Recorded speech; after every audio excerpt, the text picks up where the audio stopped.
Sa sinabi ni Marcos, maraming nagalit sa kanya. Alam mo ba yung sinabi niya?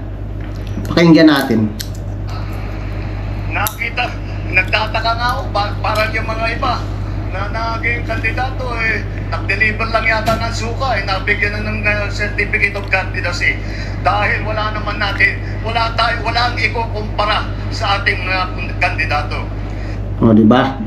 Pero yung mga kandidato niya, mga kinukuha, tulad ni Bong Revilla, Manny Pacquiao, hindi ba niya alam na nung tumakbo si Manny Pacquiao dati, ang daming sinabi ni Manny Pacquiao, di ba? Na kurap si Marcos, trilyon-trilyon ang mga ninakaw sa gobyerno. Di ba nakakahiya? Tapos ngayon, kaanib niya. Di ba? At least, hindi yung parang nag-deliver ng asin. Di ba? Alam mo yung asin?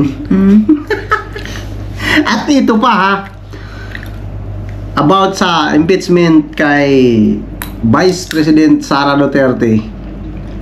Pag ma-impeach si Sara Duterte, papaputol ko titi ko.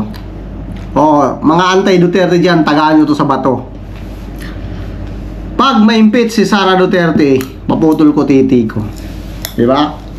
Maraming mga anti-Duterte dyan na mga iyakin, mga uhugin. Maraming umiyak.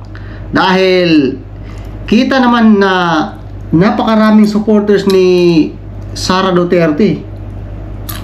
Yung Team Duterte, napakarami talagang supporters, lalo na dun sa rally, yung mga bagong pinalabas ngayon na rally ni Kibuloy, rally ni Vic Rodriguez, at lalong-lalo na yung rally ni ni Randy, sino pa yun? Dante Marcoleta. Diyos ko, hindi mahulugan ng karayom yung sa sobrang dami ng tao talaga. Kaya tapos sasabihin nila na wala nang yung mga supporters ni Duterte bumaliktad lahat. Hindi totoo yan. Pati nga yung mga pinklawan dyan, maka Duterte na rin ngayon. Bumaliktad na yung iba. Ikaw ba naman na pangakuan ka ng mga murang bigas, hindi ka babaliktad? At saka kung hindi dahil sa mga Duterte, ito mga idol, hindi mananalo ang mga Marcos. At kahit saan natin tingnan, kahit saan natin tingnan, wala talagang utang na loob ang mga Marcos. Kung hindi dahil sa mga Duterte, hindi sila mananalo at hindi mailibing sa mga libingan ng bayani ang kanilang ama. Diba? Tama yun, diba? Pero ganun talaga ang buhay, no? Kung sino pa yung tinuturing mong kaibigan, siya pa yung tutuklaw sa'yo.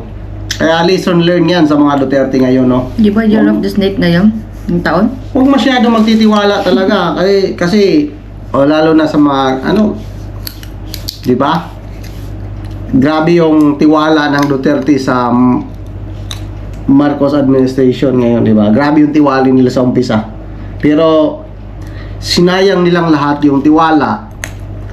Kaya talaga sa this coming election, lampaso yan lahat sila.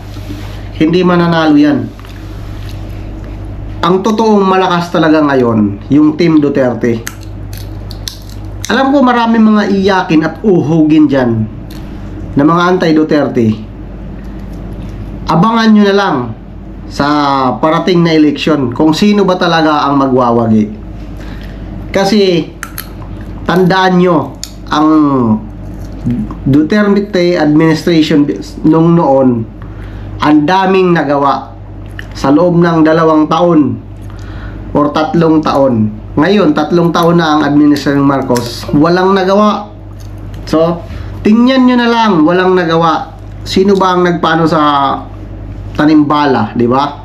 Duterte lang ang nagpahinto. Mga build program ngayon, di ba? Yung Dolomite Beach, diba? Yung sa Manila Beach, di ba? Duterte lang ang nagpalinis nun at sa buong Pilipinas.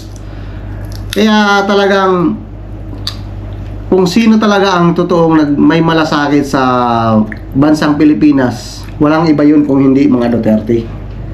Wala nang iba. Kasi yung mga nakaupo ngayon sa Senado, halos lahat dyan, mga kurap. Walang nagawa. O hindi, mangulimbat ng pera ng taong bayan. Wala silang ginawa. Puro sila, dyan, ngawa sa Senado. Pero, napabayaan, hindi nila alam, napabayaan na pala nila ang Pilipinas.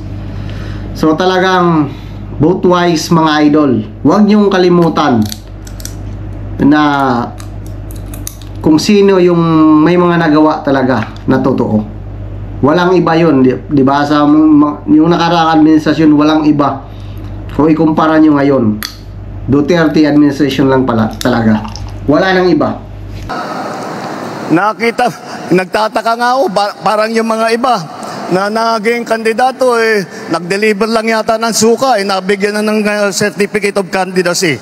Dahil wala naman natin, walang ikukumpara sa ating mga kandidato.